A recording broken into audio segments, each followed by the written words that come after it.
They froze my $165,000 bonus. Right in front of me. No warning. No apology. Just a smile that said, "You'll take it lying down, won't you?"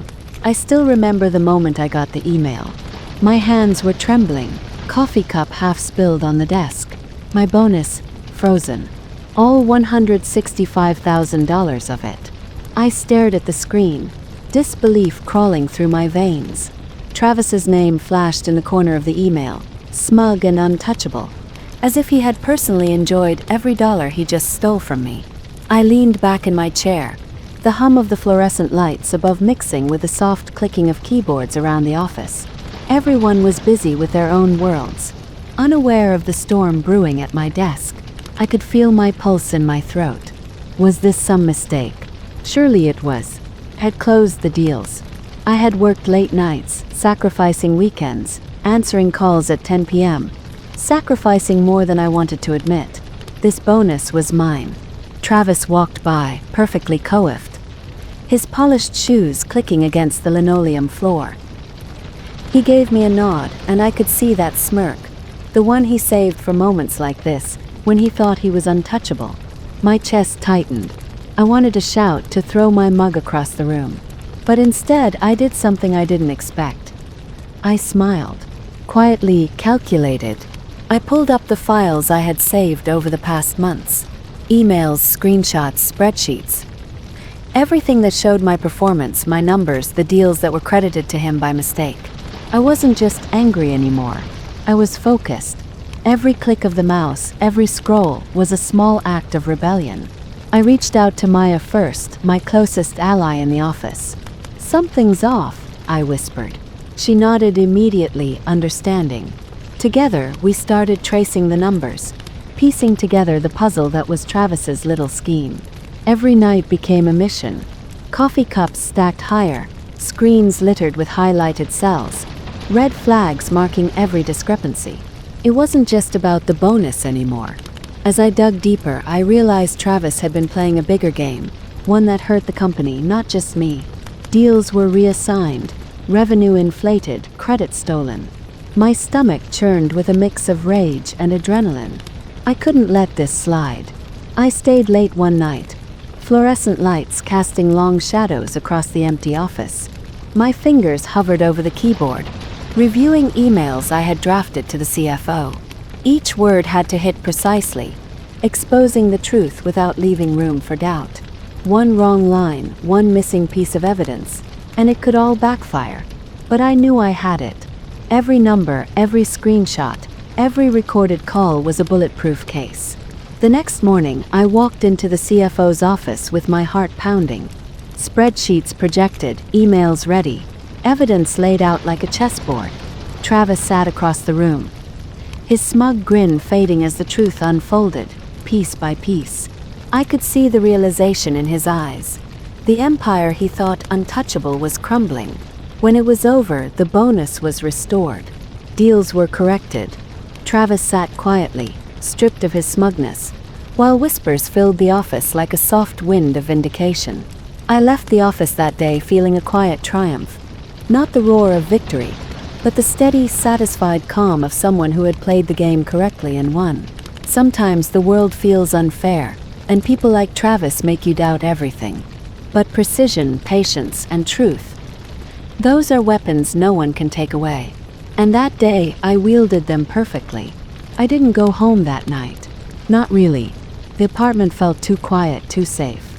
The hum of the refrigerator, the flicker of the streetlights through the blinds. It all mocked me.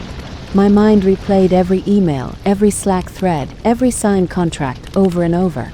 I could feel the edges of the office still clinging to me, like a shadow I couldn't shake.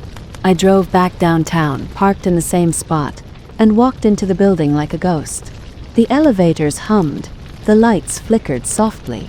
Everyone had gone home, leaving the office empty but alive with possibility, or maybe danger. I sat down at my desk, pulled out the folders I had meticulously organized over the past months, and reopened the recordings. Travis talking, smug, confident, explaining everything exactly as I remembered. He had agreed, signed off, even emphasized the payouts. But he was pretending it never happened. I watched the footage again and again. Each pause, each nod, each word, proof. I started cataloging, timestamp by timestamp, the deals, the emails, the numbers, everything. Nothing was left to memory. Nothing left to chance. I created folders, spreadsheets, color-coded tabs. Every line, every figure, every reference mapped out like a battlefield strategy. The realization hit me like ice in my veins. Travis wasn't just freezing my bonus. He was rewriting history. And in that rewrite, he left a trail. Fingerprints. Proof. All I had to do was follow the trail. The next morning, I approached Liam, one of the newer reps. His bonus had been quietly frozen, just like mine. He looked tired, beaten down. His shoulders slumped as if the office had drained all the fight from him. "Don't delete anything," I told him.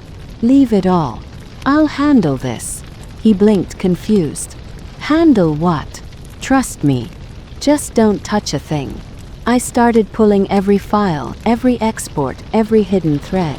CRM data, Slack messages, email confirmations. Every closed deal notification, every sign-off, every Slack emoji celebrating success. It all mattered. Because Travis had taken credit for work that wasn't his. And it wasn't just me he had hurt. Others had been burned too. By Thursday, I had built what looked like a war room on my laptop. Folders labeled, spreadsheets cross-referenced, evidence stacked like bricks waiting for demolition. Each deal, each email, each recording was a strike. A silent countdown. By Friday, I had drafted the email to the CFO. Nothing dramatic, no accusations. Just math. Cold, undeniable numbers. Lined up like soldiers in formation. "Hi, I've identified discrepancies between booked revenue and internal attribution reports from Q1, Q3. Attached is a summary comparing CRM exports with reported performance. Please review at your earliest convenience. Amanda Adams." I hovered over the send button. My hands were steady, cold, focused. Fear wasn't paralyzing me anymore. Fear had sharpened me. Click.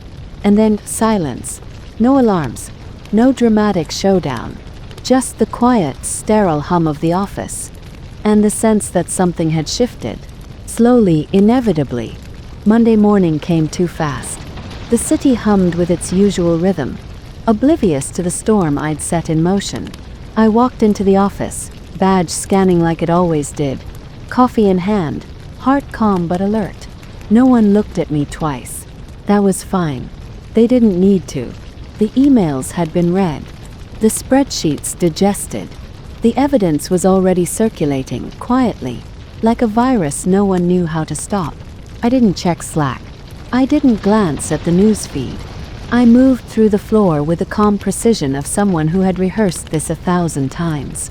Each step measured, each breath controlled. The interns avoided eye contact, the managers whispered in corners, and Travis, well, he hadn't even arrived yet. By 2:45, the auditorium started filling. Reps trickled in, tense, whispering, guessing, panic subtle but palpable. Everyone had seen the all-hands invite. No agenda, no subject, just a date, a time, and the implication of consequence. People glanced at me as I walked to my usual seat near the back.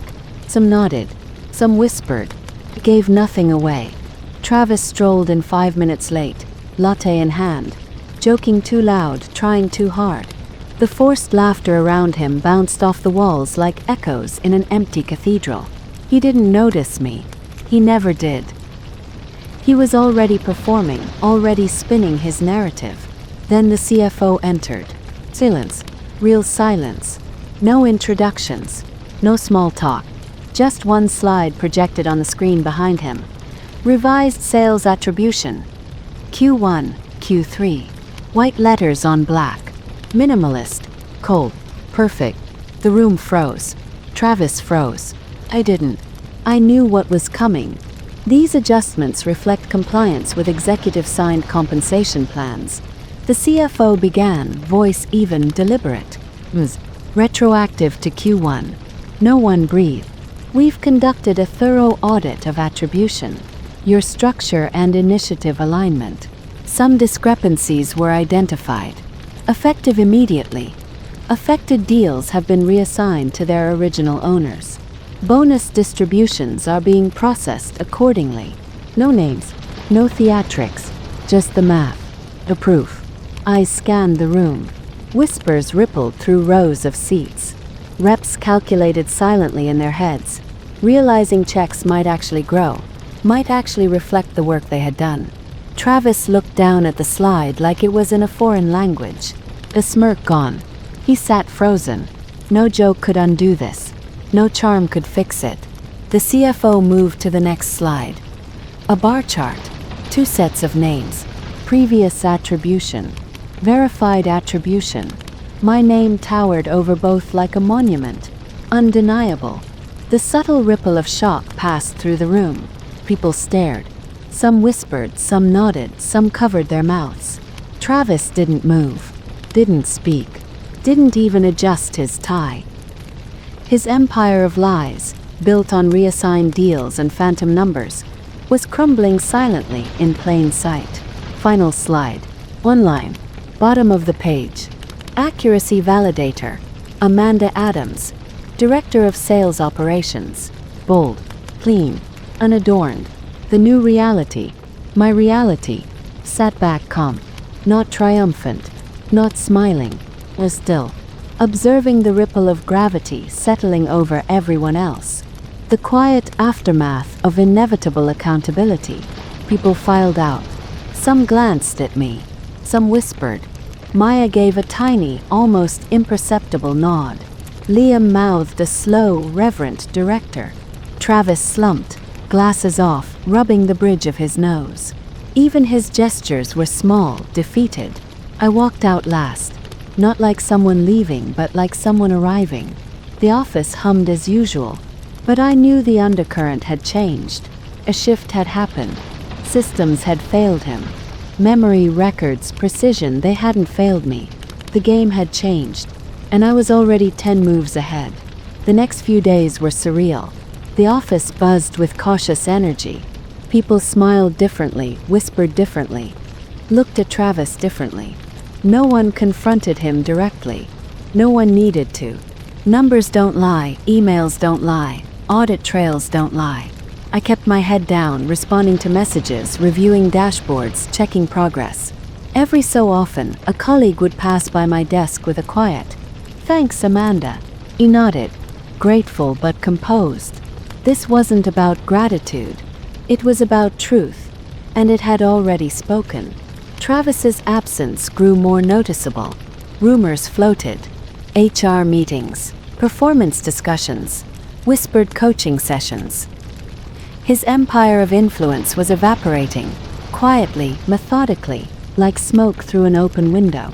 By Friday, the first wave of adjusted bonuses hit accounts.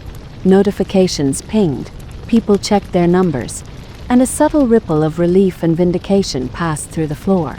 They finally saw that their work mattered, that fairness was not a myth. I received a message from the CFO. Short, clean, professional, excellent work.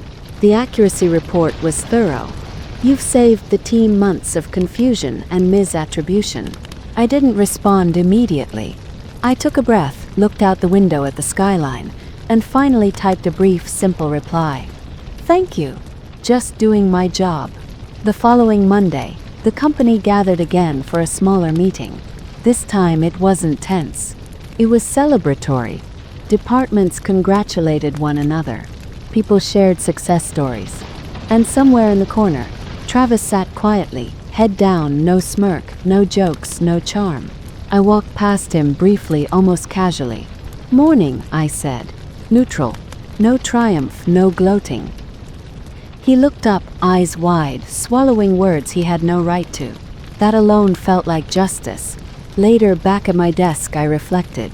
The satisfaction wasn't in the chaos I'd orchestrated. It was in the clarity, in the validation of truth, in seeing systems work, fairness restored, and people finally recognized for their effort. I opened my laptop, looked at the dashboard, and a smile tugged at the corner of my lips. Not of arrogance, but of quiet confidence. I'd played the long game. I had stayed meticulous, patient, unwavering. And in doing so, I had reminded myself, and everyone else, that integrity always leaves a mark. Sometimes revenge isn't loud. Sometimes it's a quiet recalibration of reality. A lesson in accountability delivered with precision. And in that silence, the message is loudest of all. As the sun set, casting long shadows across the office, I gathered my things. The city outside was alive, oblivious to the quiet victories within these walls. But that didn't matter. Some victories don't need an audience. They just need to be true. And mine had been. Sometimes the quiet victories speak the loudest. Truth, patience, and precision. They leave marks no smirk, no shortcut, and no manipulation can erase. Amanda didn't just fight for her bonus. She fought for fairness, for accountability, for the record itself. And in doing so, she reminded everyone watching. Systems can fail, but integrity endures. If this story resonated with you, hit subscribe and turn on notifications. Because in a world built on shortcuts and smoke and mirrors, we all need reminders that courage, clarity, and truth still win. Thanks for watching. Stay sharp, stay observant, and never underestimate the quiet power of doing things right.